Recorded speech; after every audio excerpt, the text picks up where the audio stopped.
ನಮ್ಮ ದೇಶದಲ್ಲಿ ಗೌರವ ಸಲ್ಲಿಸುವಂತಹ ಸ್ಥಾನ ಮೊದಲಿಗೆ ಯೋಧರಿಗೆ ಸಲ್ಲಬೇಕು ಅಂತ ಹೇಳಿ ಶಾಸಕರಾದಂತಹ NH ಕೋನರೆಡ್ಡಿ ಅವರು ಹೇಳಿದ್ರು. ಕಾರ್ಗಿಲ್ ವಿಜಯ್ ದಿವಸ್ ಅಂಗವಾಗಿ ಧಾರವಾಡದ ಜಿಲ್ಲಾಧಿಕಾರಿಗಳ ಕಚೇರಿ ಬಳಿಯಲ್ಲಿ ನಡೆದಂತಹ ಕಾರ್ಯಕ್ರಮದಲ್ಲಿ ಮಾತನಾಡಿದಂತಹ ಅವರು, ಕಾರ್ಗಿಲ್ ಯುದ್ಧದಲ್ಲಿ ಪ್ರಾಣತ್ಯಾಗ ಮಾಡಿದ ಅಮರ ವೀರ ಯೋಧರನ್ನ ನಾವು ಸ್ಮರಿಸಿಕೊಳ್ಬೇಕು. ನಮ್ಮ ದೇಶದಲ್ಲಿ ಗೌರವ ಸಲ್ಲಿಸುವಂತಹ ಸ್ಥಾನಗಳಲ್ಲಿ ಮೊದಲಿಗೆ ಯೋಧರು, ಎರಡನೆಯದಾಗಿ ರೈತರು ಮತ್ತು ಶಿಕ್ಷಕರು ಅಂತ ಹೇಳಿದ್ರು. ಬಳಿಕ ಮಾತನಾಡಿದಂತಹ ಮೇಜರ್ ಸಿದ್ದಲಿಂಗಯ್ಯ ಹಿರೇಮಠ ಅವರು, ಕಾರ್ಗಿಲ್ ವಿಜಯೋತ್ಸವದ ಹಿನ್ನೆಲೆಯಲ್ಲಿ ಇಂದಿನ ಯುವಕರು ಕೂಡ ಪ್ರೇರಣೆ ಪಡೆದು ದೇಶಭಕ್ತಿಯನ್ನ ಮೆರೆಯಬೇಕಾದಂಥ ಅಗತ್ಯ ಇದೆ. ಅತ್ಯಂತ ದುರ್ಗಮ ಸ್ಥಳದಲ್ಲಿ ಪರಾಕ್ರಮ ಮೆರೆದಿದ್ದಂತಹ ನಮ್ಮ ವೀರ ಯೋಧರನ್ನ ಸ್ಮರಿಸುವಂಥದ್ದು ನಮ್ಮ ಕರ್ತವ್ಯ ಅಂತ ಹೇಳಿ ತಿಳಿಸಿದರು. ಇನ್ನು ಕಾರ್ಯಕ್ರಮದಲ್ಲಿ ಮಾಜಿ ಸೈನಿಕರು, ವಿವಿಧ ಸಂಘಟನೆಯ ಸದಸ್ಯರು, ಶಾಲಾ ಮಕ್ಕಳು ಮತ್ತು ಸಾರ್ವಜನಿಕರು ಭಾಗವಹಿಸಿ ವೀರ ಯೋಧರಿಗೆ ಗೌರವವನ್ನ ಸಮರ್ಪಿಸಿದರು. 450ಕ್ಕೂ ಹೆಚ್ಚು ಅಧಿಕಾರಿ ಮತ್ತು ಸೈನಿಕರು, ನಮ್ಮ ದೇಶದ ಶೂರ ಸೈನಿಕರು ಈ ಯುದ್ಧದಲ್ಲಿ ತಮ್ಮ ಪ್ರಾಣವನ್ನು ಕೊಟ್ಟರು. ಅವರ ಹೆಸರೆಲ್ಲ ಬಹುಶಃ ಈ ದೇಶದ ಇತಿಹಾಸ ಇರುವವರಿಗೆ ಅಜರಾಮರ ಆಗಿರ್ತದೆ ಅಂತ ನಾನು ಭಾವಿಸ್ತೇನೆ. ನಮ್ಮ ಯುವ ಜನಾಂಗಕ್ಕೆ ಅವರು ಪ್ರೇರಣೆ ಆದರು. ದೇಶಕ್ಕಾಗಿ ನಾವು, ನಮಗಾಗಿ ದೇಶ ಅಲ್ಲ ಅನ್ನುವ ಒಂದು ಅಪ್ಪಟ ಪಂಕ್ತಿಯನ್ನು ಅವರು ಹಾಕಿ ಹೋದರು.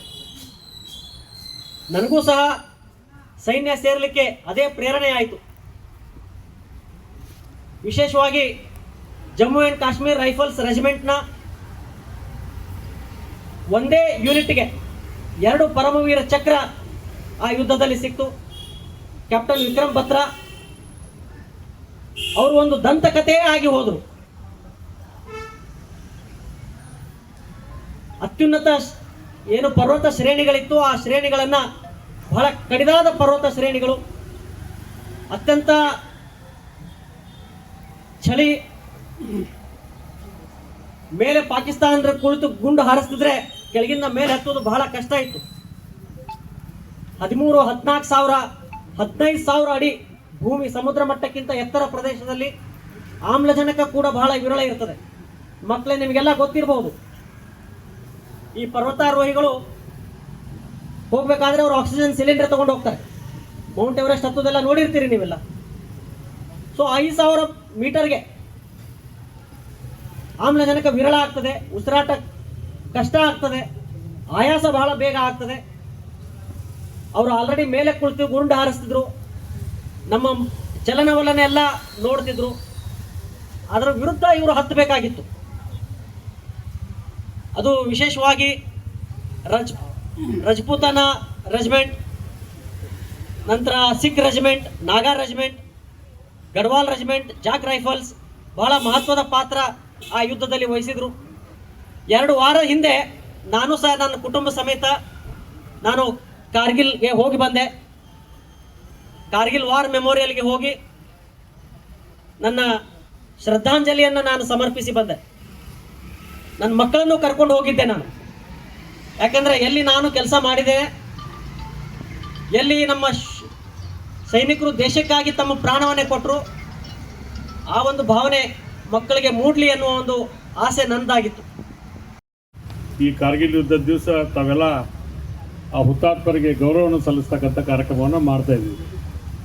ನಮಗೆ ಈ ದೇಶದಲ್ಲಿ ನಾವು ಒನ್ನೇ ಏನಾರ ಗೌರವ ಸಲ್ಲಿಸ್ತಿದ್ರೆ ಅದು ನಮ್ಮ ದೇಶವನ್ನು ಕಾಯ್ತಕ್ಕಂಥ ಸೈನಿಕರಿಗೆ, ಎರಡನೇದಾಗಿ ರೈತರಿಗೆ, ಶಿಕ್ಷಣವನ್ನು ಕೊಡ್ತಕ್ಕಂಥ ಶಿಕ್ಷಕರಿಗೆ. ಇದಕ್ಕೆಲ್ಲ ಪೂರಕವಾಗಿ ನಾವೆಲ್ಲರೂ ಕೆಲಸ ಮಾಡ್ಕೊತ ಬಂದೀವಿ. ಇವತ್ತು ನನ್ನ ನವಲಗುಂದ ವಿಧಾನಸಭಾ ಕ್ಷೇತ್ರದಲ್ಲಿ ಕೂಡ ನವಲಗುಂದ ಮತ್ತು ಶೆಲೋಡಿಯಲ್ಲಿ ಒಂದು ಈ ಕಾರ್ಯಕ್ರಮವನ್ನು ಆಯೋಜನೆ ಮಾಡ್ಯಾರ ಮಾಜಿ ಸೈನಿಕರು.